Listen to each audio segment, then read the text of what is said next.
सुप्रभात बच्चों आज हम कक्षा 7वीं का पहला पाठ जिसका नाम है सुभाषितानी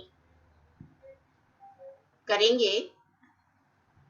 सबसे पहले हम इसके शब्दार्थ करेंगे ताकि हमें श्लोकों का सरलार्थ करना आसान हो जाए। तो सबसे पहले हम इसके शब्दार्थ करेंगे। पहला शब्दार्थ है इसका पृथिव्याम, जिसका अर्थ है धरती पर। सुभाषितम सुंदर वचन। मूढ़ई का अर्थ है मूर्खों के द्वारा। पाषाण खंडेशु पत्थर के टुकड़ों में। रतन संज्ञा रतन का नाम। विधीयते किया या समझा जाता है। धार्यते धारण किया जाता है। तपते जलता है या तपता है। वाति बहता है या बहती है। आगे है वायुश्च, ये है वायु, पीछे विसर्ग प्लस च। वायुश्च पवन भी। प्रतिष्ठितम स्थित है। तपसी तपस्या में। शौर्य का अर्थ है बल में। नए नीति में। विस्मय आश्चर्य। बहुरत्ना अनेक रत्नों वाली। वसुंधरा पृथ्वी। सद्भिरेव सद्भि पीछे विसर्ग प्लस एव, ये बन गया सद्भिरेव सज्जनों के साथ ही। साहसीत सह प्लस आसीत, साहसीत साथ बैठना चाहिए। कुर्वीत करना चाहिए। सद्भिर विवादम सद्भि प्लस विवादम, सद्भिर विवादम सज्जनों के साथ झगड़ा। क्षमा वशीकृति लोके, संसार में क्षमा। आगे है ये क्षमा वशीकृति, पीछे विसर्ग प्लस लोके, ये बन गया क्षमा वशीकृति लोके, सबसे बड़ा वशीकरण क्षमा। आगे है ना सद्भि न प्लस असद्भि, ना सद्भि ये है असज्जन लोगों के साथ नहीं। धन धान्य प्रयोगेशु धन और धान्य के प्रयोग में।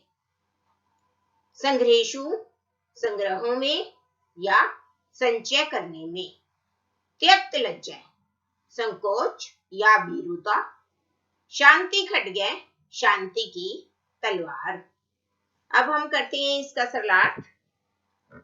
इसका पहला श्लोक है, ये है पहला श्लोक, पढ़ेंगे पहले हम इसका, फिर हम इसका सरलार्थ करेंगे। पहले है पृथिव्याम त्रीणि रत्नानि। पृथिव्याम पृथ्वी पर त्रीणि रत्नानि तीन रत्न है। जलम अन्नम सुभाषितम, जल अन्न यानी कि अनाज और सुंदर वचन। मूढ़ई पाषाण खंडेशु, लेकिन जो मूर्ख लोग हैं, मूर्ख लोगों के द्वारा पाषाण खंडेशु पत्थर के टुकड़ों में। रतन संज्ञा विधीयते रतन का नाम दिया जाता है। मूर्ख लोगों के द्वारा पत्थर के टुकड़ों में रतन का नाम दिया जाता है। इसमें कहने का भाव यह है कि वास्तव में पृथ्वी पर तीन ही रतन हैं, जल अन्न और सुंदर विचार, जिनसे हमारा मानव जीवन जो है वो आधारित है, जिनके ऊपर हमारा मानव जीवन आधारित है। और लेकिन जो मूर्ख लोग हैं वो इनके महत्व को नहीं जानते और वो जो है हीरे मोती आदि पत्थर के टुकड़ों को ही रतन समझते हैं। लेकिन वास्तव में रतन जो हमारे जीने के लिए आवश्यक वस्तुएं हैं वो ही हैं जल अन्न और मीठे वचन। अगला है सत्येन धार्यते पृथ्वी, सत्य से ही पृथ्वी धारण की जाती है। सत्येन तपते रवि, सत्येन सत्य से ही सूर्य तपता है यानी कि प्रकाशित होता है। सत्येन वाति वायुश्च, और सत्य से ही वायु बहती है। सर्वम सत्य प्रतिष्ठितम, सब कुछ सत्य से ही स्थित है, प्रतिष्ठित है। इसमें कहने का भाव ये है, इसमें सत्य के महत्व को बताया गया है कि सत्येन धार्यते पृथ्वी की सत्य से ही पृथ्वी टिकी हुई है। पृथ्वी पर जो सब कुछ है वो सत्य पर ही आधारित है। सत्येन तपते रवि, और सत्य से ही, सत्य के बल पर ही सूर्य चमकता है और वायु भी सत्य के बल पर ही बहती है।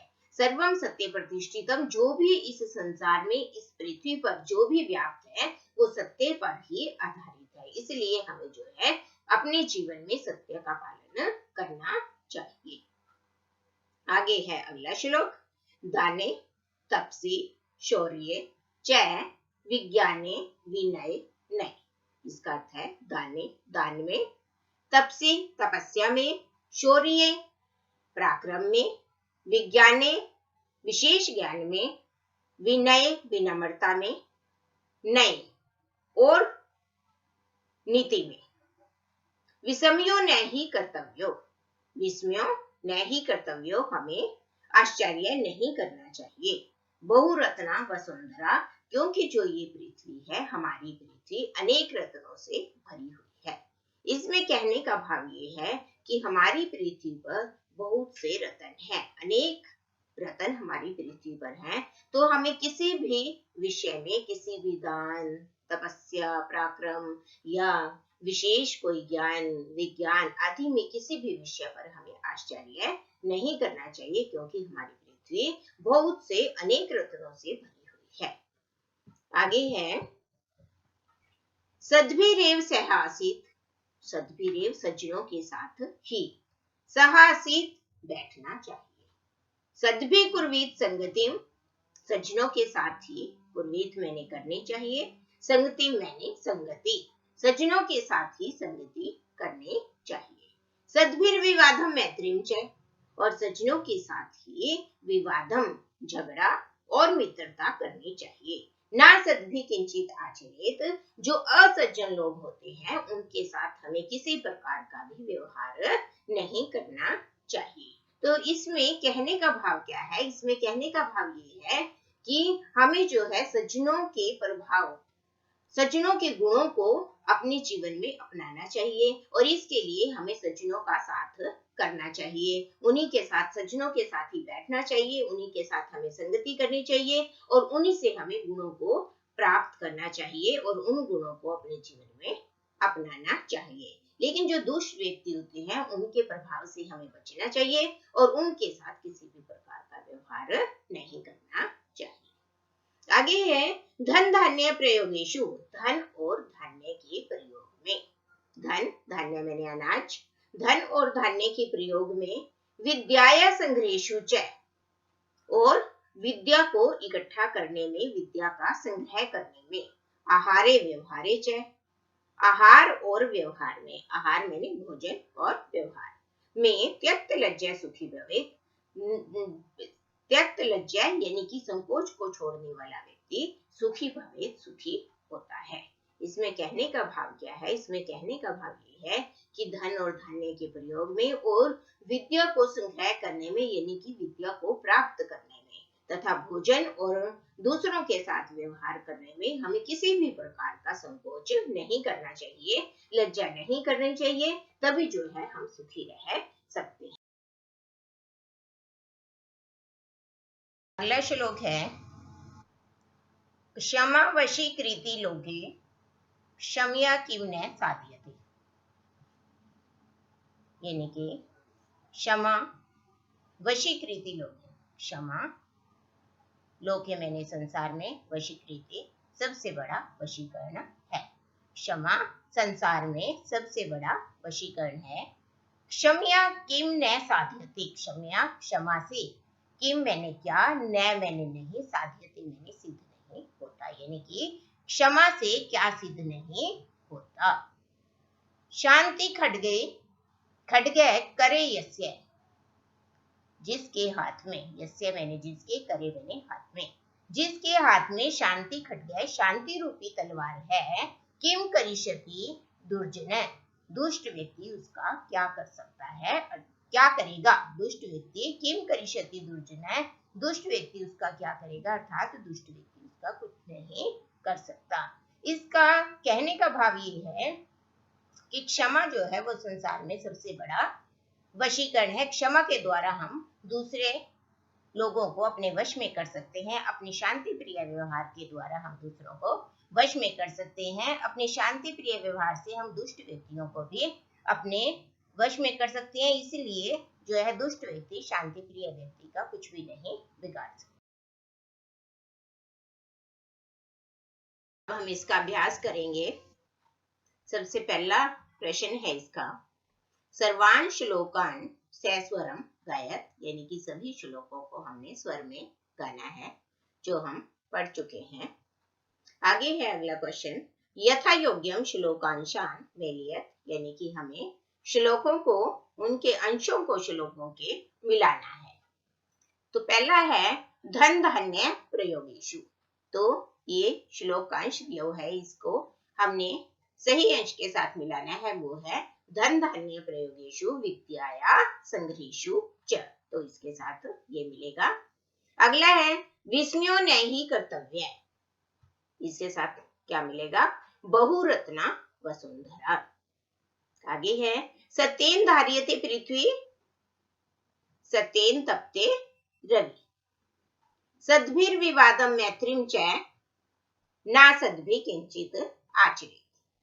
तो श्लोक में जो अंश है वो उससे हमने सही अंश के साथ इसका मिलान कर रहे हैं हम। आहारे व्यवहारे च त्यक्त लज्जय सुखी भवे। तीसरा क्वेश्चन है अब एक पदेन उत्तरत, इसका मतलब ये है कि हमने जो ये प्रश्न दिए हुए हैं इन सब का एक पद में उत्तर देना है। तो पहला प्रश्न है इसमें पृथ्व्याम कति रत्नानि, यानी कि पृथ्वी पर कितने रत्न हैं। तो पृथ्वी पर हमने अभी पाठ में पढ़ा है कि पृथ्वी पर 3 रत्न है, तो इसका उत्तर क्या होगा, त्रीणि। आगे है अगला प्रश्न, मूढ़ई कुत्र रतन संज्ञा विधीयते, यानी कि मूर्ख लोग कहाँ पर किसको यानी कि रतन का नाम देते हैं। तो पाषाण खंडेशु, पत्थर के टुकड़ों में, मूर्ख लोग पत्थर के टुकड़ों में रतन का नाम देते हैं। आगे है अगला प्रश्न, पृथ्वी केन धार्यते, पृथ्वी किससे धारण की जाती है। तो किससे धारण की जाती है, सत्येन, सत्य से। आगे है कई संगतिम कुर्वीत, किसके साथ संगति करनी चाहिए, यानी कि हमें किन लोगों के साथ संगति करनी चाहिए, सद्भि, सज्जन लोगों के साथ। अगला प्रश्न, लोके वशीकृति का, कि संसार में सबसे बड़ा वशीकरण क्या है। तो संसार में सबसे बड़ा वशीकरण क्या है, क्षमा। क्षमा जो है संसार में सबसे बड़ा वशीकरण है।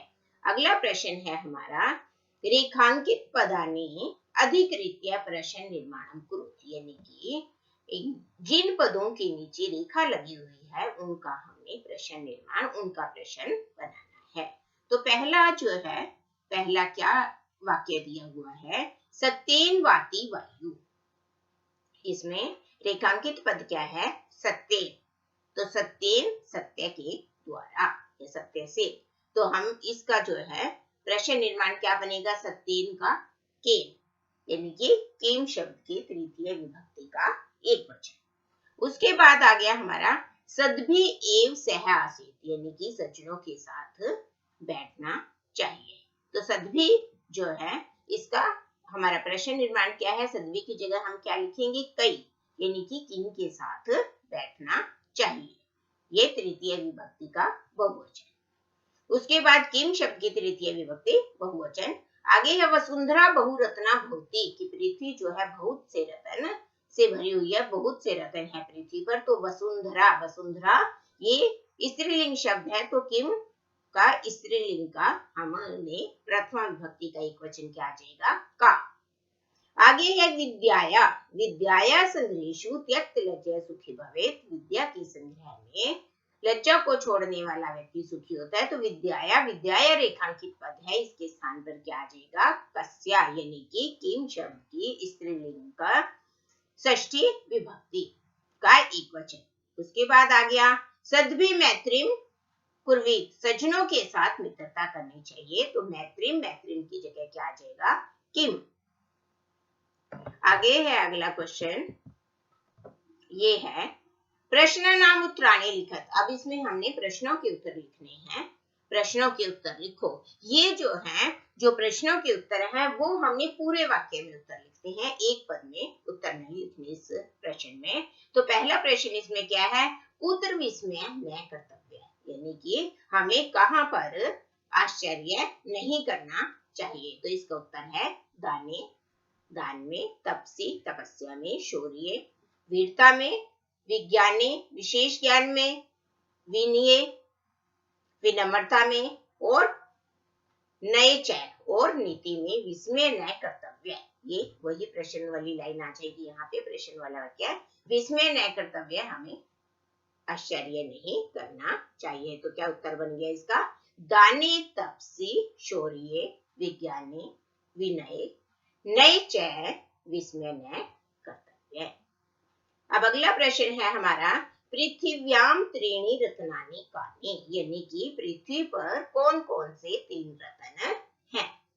तो पृथ्वी पर पृथ्व्याम त्रीणि रत्नानि, जलम अन्नम सुभाषितम च सन्ति। पृथ्वी पर 3 रत्न जल, अन्न और सुंदर विचार हैं। आगे है अगला प्रश्न, त्यक्त लज्जा कुत्र सुखी भवेत्, की लज्जा को छोड़ने वाला व्यक्ति कहाँ पर सुखी होता है। त्यक्त लज्जा, अब इसका उत्तर है त्यक्त लज्जा धन धान्य प्रयोगेषु विद्याया संग्रहेषु च आहारे व्यवहारे च सुखी भवेत्। तो जो लज्जा को छोड़ने वाला व्यक्ति होता है वो धन धान्य के प्रयोग में, विद्या का संग्रह करने में, आहार और व्यवहार में सुखी भवेत्, सुखी होता है।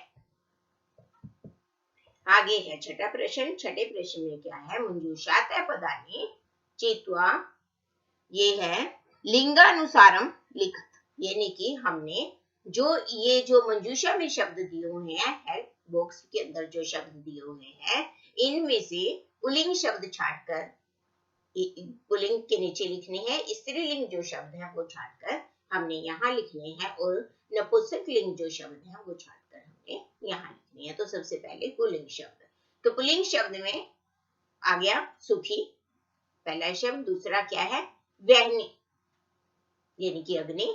फिर है रवि, ये रवि, यहाँ से रवि, रवि मैंने सूर्य।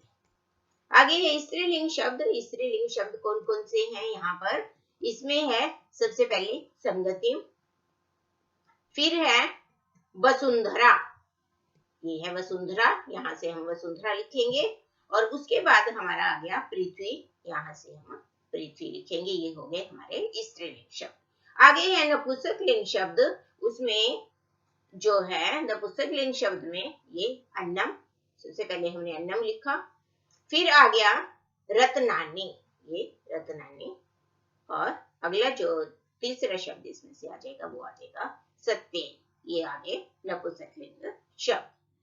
आगे है आखिरी क्वेश्चन, अधोलिखित पदेषु धात्वे के सन्ति, यानी कि जो ये पद दिए हुए हैं इनमें हमने धातु का नाम बताना है कि ये पद कौन सी धातु से लिए गए हैं। तो सबसे पहले है करोति, करोति में जो धातु है वो कौन सी है, क्री धातु। आगे है पश्य, पश्य में दृश धातु, भवेत, भवेत में भू धातु, और तिष्ठति, तिष्ठति में है स्था धातु। तो बच्चों ये हमने करा आज सातवीं कक्षा का पहले पाठ का अभ्यास। पहले पाठ के अभ्यास में हमने सारे प्रश्नों के उत्तर किए। अब आप इनको एक बार अपनी अभ्यास पुस्तिका पर करके देखें तो आपको अच्छे से ये समझ में आ जाएंगे। धन्यवाद।